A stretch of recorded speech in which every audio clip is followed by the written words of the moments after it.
Labas. Tai darželis ir mokykla be streso.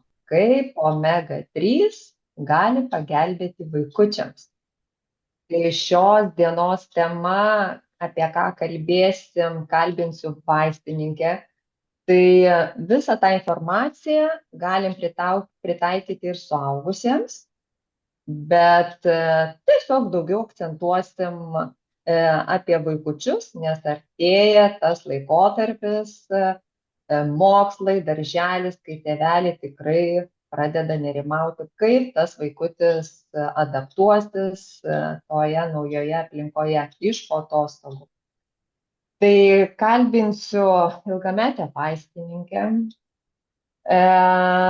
Taip pat ši vaistininkė konsultuoja žmones įvairiausiais sveikatos klausimais, pagelbindama maistinių medžiagų pagalba išspręsti daugumą sveikatos problemų.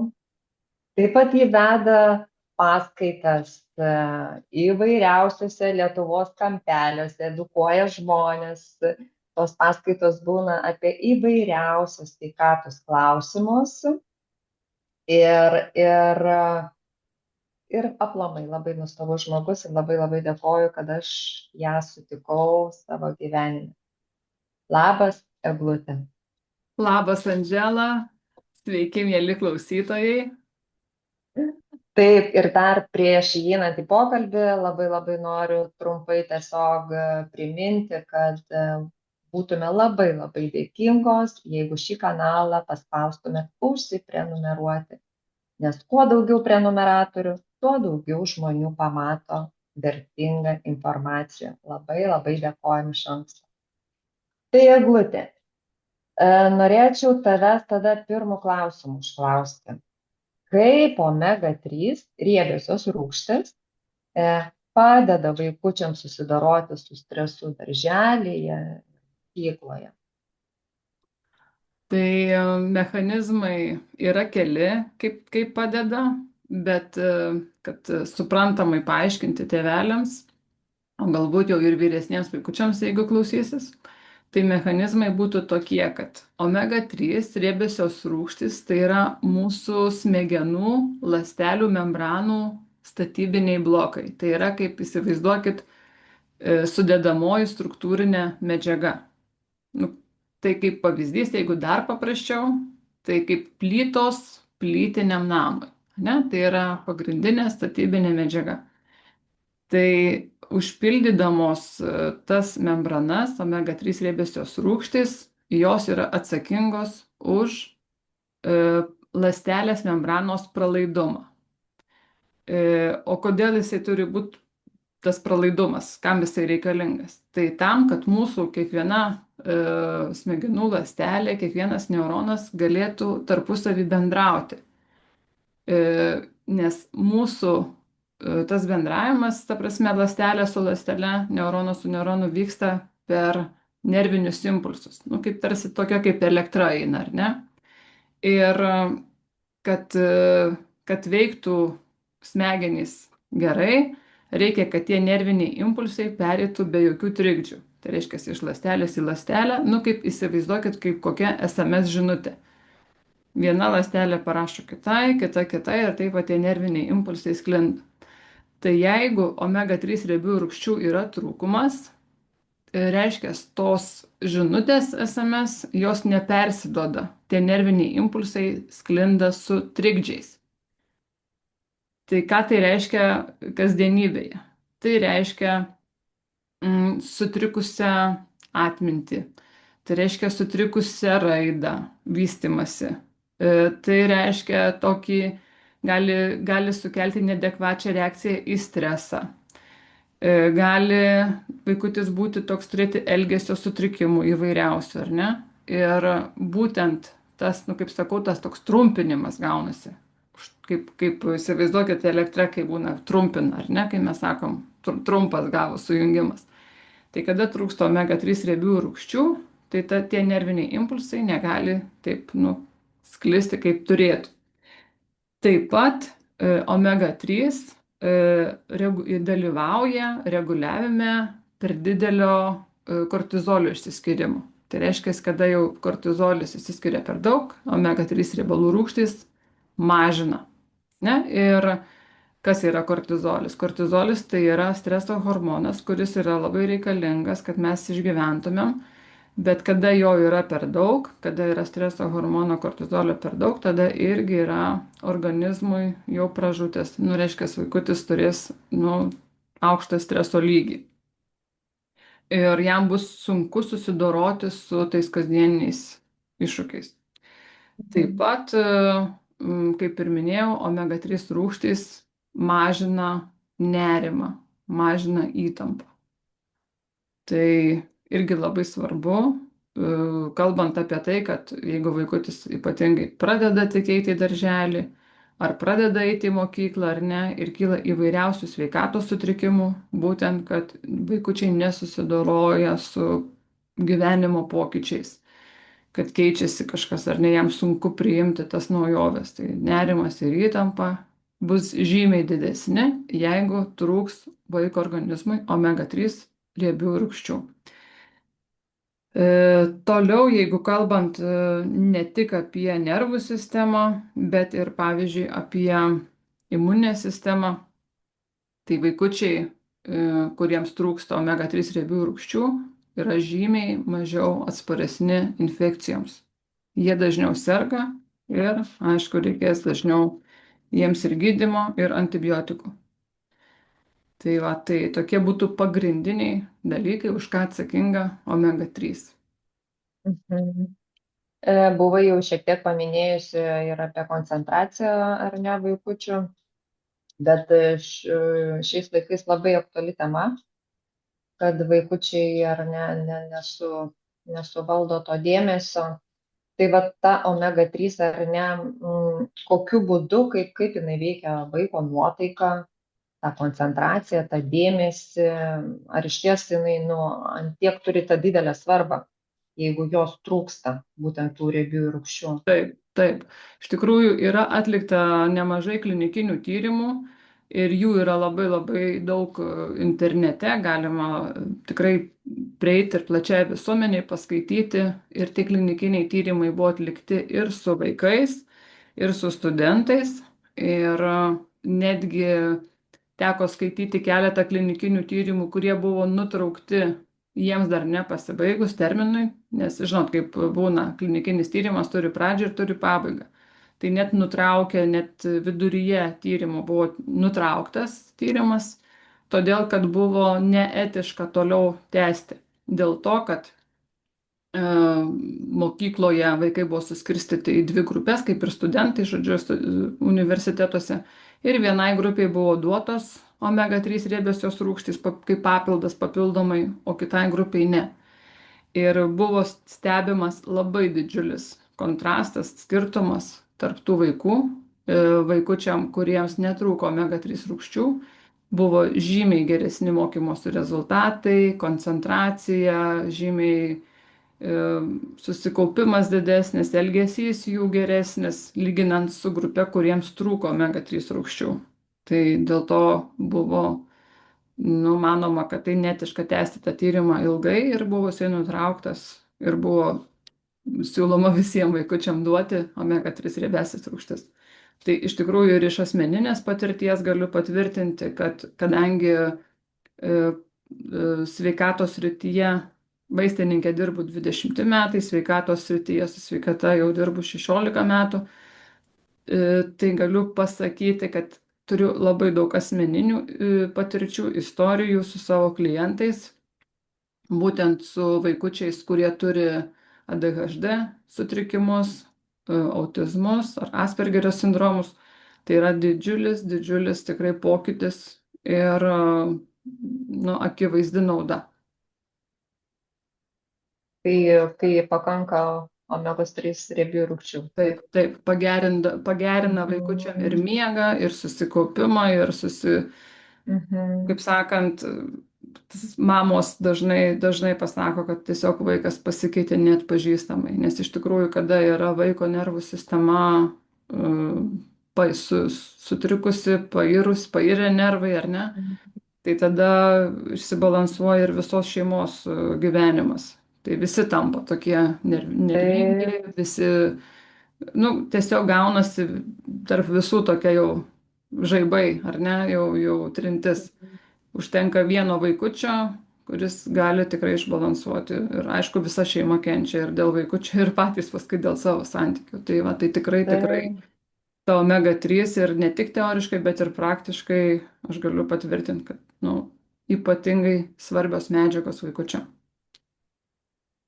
O Eglutė dabar yra labai svarbus toks klausimas. Tai kaip išsirinkti tą omega 3 vaikučiams, ar ne? Nu ir vaikučiams to pačiu čia bus ir suaugusiems, kai ką atkreipdėmėsi, nes rinkoje yra begalė visko pasiūlyta nuo saldžiausių skonių ten ir panašiai. Tai va, tai ką reikėtų atkreipti? Tai labai geras klausimas. Tai kadangi pasakėjai apie tos skonius, apie formas, Mhm. tai iš tikrųjų labai svarbu suprasti, kad omega 3 papildai tai nėra saldainiai. Ir turime žiūrėti ne į skonius, o turime žiūrėti į esmę, į produktą, į maistinės medžiagas, į pačią omegą, o ne ar tai braškių ar apelsinų skonio, dar kokio skonio, ar ne, nes tie skoniai tai yra sintetiniai. Tai nėra braškės, tai nėra apelsinai. Tai aš visų pirma labai akcentuoju, kad geriau rinktis tas be skonės, be kažkokių tokių vat, priemaišų. Labai svarbu yra šaltinis. Aš rekomenduočiau rinktis iš žuvies omega 3 riebesias rūgštis, ne augalinės. Nes Mhm. pasirodo, kad vaikučių organizmas tas augalinės omega 3 riebesias rūgštis, tai yra ALA, kurios, nu, sutrumpintai taip vadinasi, jos labai sunkiai pavirsta į EPA ir DHA. Dėl to, kad vaikučių organizme dar yra nepilnai susiformavę fermentai, tie, kurie paverčia ALA rūgštis į EPA ir DHA. Toliau labai svarbu yra dozė tinkama. Jeigu yra didžiulis trūkumas, o mes ten trupinsim po trupinėlį, tai tikrai poveikio galim ir nesulaukti. Tai labai svarbu pagal amžių yra lentelė sudaryta, kiek vaikutis pagal jo amžių turi gauti miligramais omega 3 riebių rūgščių per dieną. Tai kam įdomu, iš tikrųjų, tai tikrai gali kreiptis į tave, aš tau tą lentelę atsiųsiu, o tu Mhm. galėsi pasidalinti. Taip. Toliau labai svarbu yra, iš ko pagaminta omega 3. Ar yra pagaminta iš kepenų, ar pagaminta yra iš žuvies raumens, iš kokios žuvies, iš smulkių žuvyčių, iš stambių. Ir, nu, tiesiog labai svarbu galbūt ne kiek žuvis, nu, čia svarbu, bet ne tiek svarbu, kiek ar iš kepenų, ar iš raumens. Nes kepenys tai yra mūsų filtras, ar ne? Tai yra ir žuvų filtras. Tai reiškia toksinai, bet faktas, kad neužterštos žuvies šiais laikais mes jau nerasime laukinės, nėra. Nėra švarių vandenų, jūrų, vandenynų, nu tiesiog yra visa žuvis užteršta, tai labai svarbu, kad tas produktas būtų tinkamai išvalytas ir kad jame nebūtų toksinų ir sunkiųjų metalų. Tai turime rinktis gamintoją, kuris patvirtina dokumentais, nes ant pakuotės iš tikrųjų šitą informaciją neprivaloma yra užrašyti. Tai mes turime domėtis, turime rašyti, geriausia parašyti gamintojui laišką ar platintojui, kuris patvirtintų, kad produkte nėra medžiagų galinčių paveikti neigiamai mūsų vaikų sveikatą. Ir aš iš tikrųjų besiruošdama šitai temai, aš labai, nu, tiesiog daug informacijos radau apie būtent toksinus ir sunkiosius metalus, kurie įeina į žuvų taukų sudėtis. Mes tiesiog, nu, kaip pasakyti, mes tik tai to nežinom. Mes tik to nežinom, o ant etikečių to nerašo, nes neprivaloma. Tai vad noriu truputėlį paminėti keletą tų pavojingų toksinų. Tai yra pirmoji vietoje sunkieji metalai, tokie kaip gyvsidabris, švinas, kadmis. Ir būtent ką jie sukelia, tie sunkieji metalai. Tai sukelia smegenų vystymosi sutrikimus, sulėtina kalbos vystimasi, atminties vystimasi, dėmesio vystimasi. Įsivaizduojat, kokie dalykai. Taip pat neurologinės problemas kaip elgesio sutrikimą gali sukelti hiperaktyvumą, koncentracijos stoką. O kiek vaikų jau iš karto taip, jau reikiuojasi man visa eilė vaikų, būtent kur tikrai atrodytų, kad turi tuos sutrikimus. Aišku, ir imuninė sistema kenčia ir kadangi tie sunkieji metalai, jie organizme kaupiasi ir ypatingai jiem patinka kauptis neuronuose, jie mhm, per laiką, kada oksiduojasi dar, nes nu, tiesiog mes, kada senstame, oksiduojamės natūraliai, tai jie gali tų šalutinių poveikių turėti ateičiai už 10-20 metų ir nu, tiesiog ta pažaida gali būti ir labai labai ilgalaikė sunkiųjų metalų. Jeigu vartos nėščia moteris žuvies taukus, kurių sudėtyje yra šitų sunkiųjų metalų kaip gyvsidabris, švinas ir kadmis, tai gali sukelti ambriotoksinį teratogeninį poveikį, tai reiškia apsigimimą net sukelt vaikelių, nervų sistemos apsigimimą. Toliau kitos priemaišos kaip dioksinai ir PCB, tai yra polichlorinti bifenilai, tai jie būtent šitus toksinus žuvys perima iš mūsų, galim sakyti, fabrikų, nu, kada į vandenį patenka visokie deginamos atliekos, popieriaus gamybos proceso metu susidarę tie junginiai dažniausiai būna plasmasės gamyboje. Nu, žodžiu, patenka į vandenis ir žuvys ypatingai juos kažkaip vat kaupia, tai šiti toksinai yra ypatingai kancerogeniški. Nu, tai ką tai reiškia? Tai yra medžiagos keliančios vėžį. Ir taip pat šitie toksinai sukelia hormonų pusiausvyros sutrikimus. Tai gali sukelti skydliaukės ligas, sutrikdyti lytinių hormonų veiklą. O kiek dabar vaikų nežino, kas jie tokie yra, berniukai ir mergaitės, aš apie tai kalbu, ar ne? taip. E, Mhm. lytinė branda, kokia yra išsiderinusi 9 metų mergaitės, būna jau ir menstruacijos atsiranda. Taip pat paveikia ir augimą, ir brendimą, šitus hormonus taip pat paveikia šitos minėtos medžiagos dioksinai ir PCB. Na ir faktas, ir imuninė sistema veikia, ir kepenų pažeidimus sukelia, žodžiu, ir odos bėrimus, nu čia daugiau, vat, kas tokie jau dažnesni. Ir pesticidai, kur atrodytų, tai čia yra augaluose tie produktai, ar ne, bet iš tikrųjų Mhm. viskas patenka į vandenį. Viskas patenka į vandenį ir tie pesticidai pasirodo irgi žuvis jų turi prikaupę, sukelia neurotoksinius pažeidimus, nu, tai vat vėlgi turėsim nervų sistemos sutrikimus, nerimą, dirglumą, dėmesio sutrikimą. Taip pat endokrininius sutrikimus, nu, tai reiškia jau čia hormonai, ar ne, tai yra augimas, vat ypatingai išskirtas medžiagų apykaitos sutrikimą, tai kiek turime aptukusių vaikų, kur turi medžiagų apykaitos sutrikimus. Na ir vėl kartojasi kepenų pažeidimas, imunitetas, tai natūralu, ar ne, kada nėra detoksikacijos, tai kenčia ir imunitetas. Ir kodėl tai ypač svarbu vaikams, nes tie toksinai visus neigiamai veikia. Ir suaugusius, ir vaikus, ir pagyvenusius, bet kodėl ypatingai vaikams tai svarbu? Todėl, kad vaikų organizmas dar vystosi. Ir jie yra labai labai, jų nervų sistema yra labai jautri. Tai vat įsivaizduokit, kada jau mes esam subrendę, užaugę, išsivystę, o kada vaikai vystosi. Tai ten ypatingai viskas yra jautru. Tai va ir tai gali turėti ilgalaikės pasiekmes. Tai vat aš noriu pasakyti, kad tie minėti mano išvardinti sunkieji metalai ir pesticidai, dioksinai ir PCB, žodžiu, kad jų yra žuvies taukuose.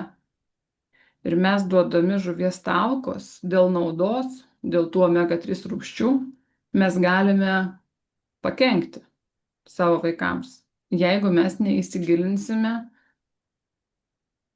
būtent, kad mums jeigu gamintojas nepatvirtins, kad ten šitų medžiagų nėra. Tai yra ypatingai svarbu, kad vaikas gautų tas omega-3 riebiasias rūgštis, bet kad jisai negautų tų dalykų, kurie kenkia, kad ten jų nebūtų. Tai, tai tiesiog čia toks tėveliam priminimas, kad tą žuvies tauką duotų ne dėl pliuso, kad Taip. vat nupirkau, padaviau, bet kad tai labai atsakingai pažiūrėtų, ar ne? Nes va taip susidaro toksai, Mhm. žinai, finale toks susidaro įspūdis, tai tada gal iš vis neduot, nes nu čia baisu, žinai, duot.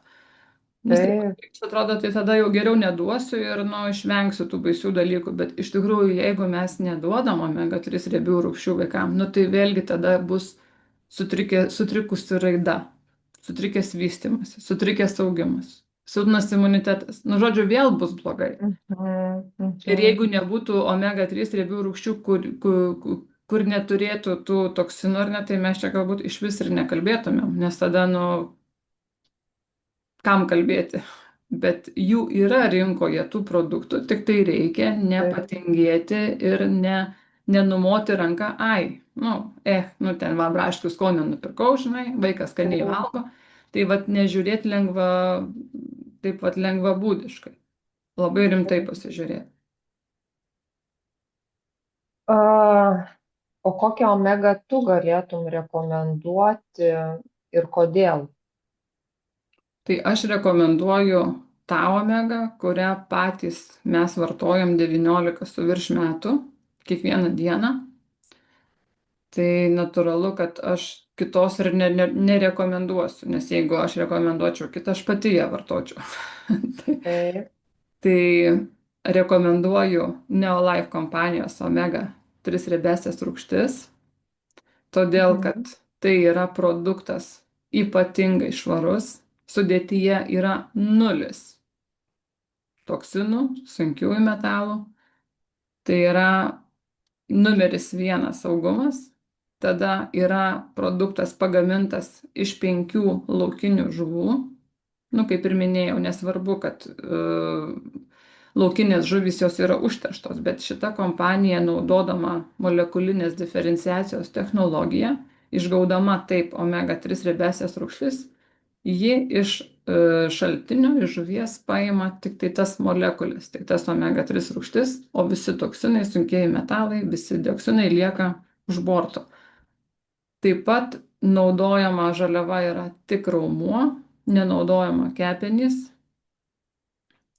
Ir ką aš dar nepasakiau, kad nenaudojamas kaitinimas, yra gaminama viskas šaltuoju būdu ir kad sudėtyje yra ne tik DHA ir EPA, tos pagrindinės, kurias mes žinome omega rūgštis, bet yra net 8 omega 3 riebiosios rūgštis. Faktas, tos 2 yra pačios svarbiausios, bet be tų 6 tos 2 taip gerai neveikia. Tos 6 taip pat turi savo poveikį, jos yra svarbios, bet yra tas sinergijos principas, kad geriau įsisavintų, kad geriau veiktų omega 3 riebiosios rūgštys EPA ir DHA, joms reikalingos tos 6. Kodėl aš taip sakau, kodėl svarbu? Todėl, kad žuvis turi omega 3 8 rūgštis. Tai Neolife kompanija gamindama produktą paima visas, kiek turi žuvis. Kepenys turi dažniausiai tik tai tas 2 kaupia, DHA ir EPA, o raumeninėje masėje mes rasime visas 8. Tai kadangi kompanija gamina produktą iš raumeninės masės, iš raumeninės dalies, tai leidžia paimti visas 8 omega 3 riebesias rūgštis. Tai O aišku yra sakykime, brangiau, bet tai yra kokybė, tai yra jau aukštos klasės omega 3 riebiosios rūgštis. o tai šitą omega, kur paminėjai, jie gali vartoti tiek vaikučiai, tiek suaugusieji. Taip, gali vartoti nuo pat tada, kai vaikutis jau yra primaitinamas. Mhm. Kapsulės galima pradurti, prakirpti, prakąsti, sudėti į Mhm. maistuką arba į burnytę įlašinti ir tiesiog tokiu būdu suduoti. O jeigu vaikutis yra žindomas, tai jisai tą omega 3 gauna per mamytės penelį. Taip, Mamytė reikia taip, vartoti. taip. Na, labai labai įdomu ir tikiuosi labai labai naudinga buvo klausytojams. Man tai labiausiai išsinešu tokią žinutę, kad kaip svarbu atsakingai į tai pažiūrėti.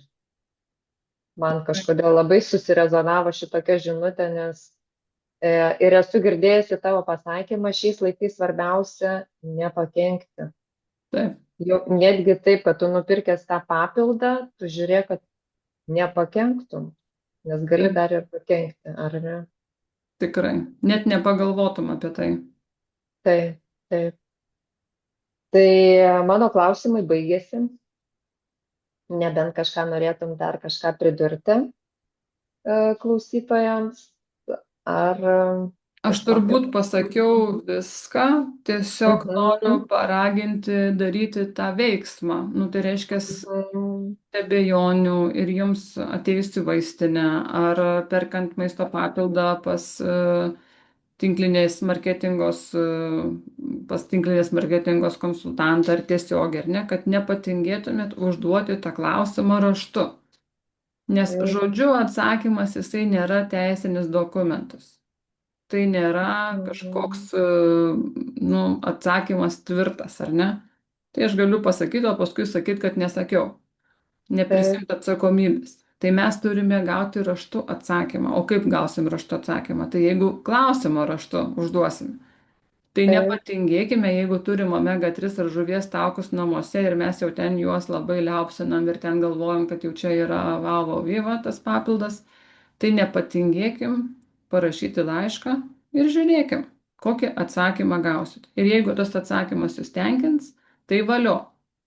Aš tą mhm, namų darbą esu padarius labai daug kartų, kadangi aš vaistininkė, esu prirašius tų laiškų begalės ir būtent mane labai nustebino, aišku, iš neigiamos pusės atsakymai ir aš net nesitikėjau, kad taip yra, taip blogai, kad tokia bloga situacija. Aš nesitikėjau.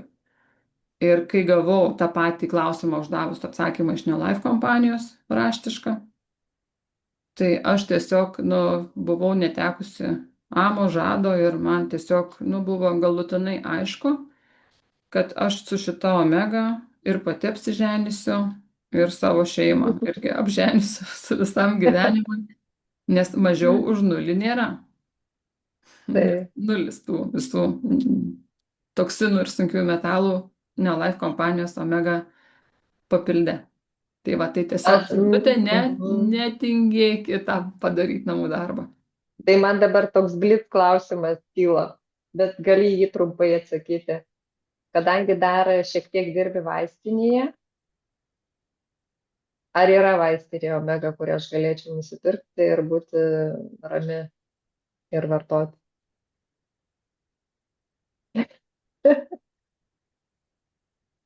50 ant 50. Apie vieną, apie, galim sakyti, pusantro produkto atėjo mintis, kur dar, taip sakykime, nu, dar galima būtų to pasiūlyti. Bet ir tai dar nesu ramia sąžinė. Čia iš tos gausybės omegos Taip, lentynose, taip. tai tiesiog taip ir palikim čia va, tą atsakymą klausytojams, žiūrovams, kad suvoktų, kad tai yra išties labai labai svarbu. Labai. Na tai ką tada, Eglutė, labai labai tau dėkoju dar kartą. Aš pati dar gavau tiek informacijos, atrodo, net kažkoks šiurpas eina per kūną, nu kaip tai yra svarbu. Ir klausytojams taip pat noriu priminti, kad Eglutė asmeniškai konsultuoja. Tai jeigu būtų noro, tikrai yra pateikiami visi kontaktai, kur galima susisiekti, elektroninis paštas, parašykit, tikrai su jumis susisieksim. Ir ką tada, dėkoju dar kartą ir iki sekančių kartų. Ačiū tau, Andžela. Ačiū, kas klausėt. Ir iki malonaus. Ate. Sudie.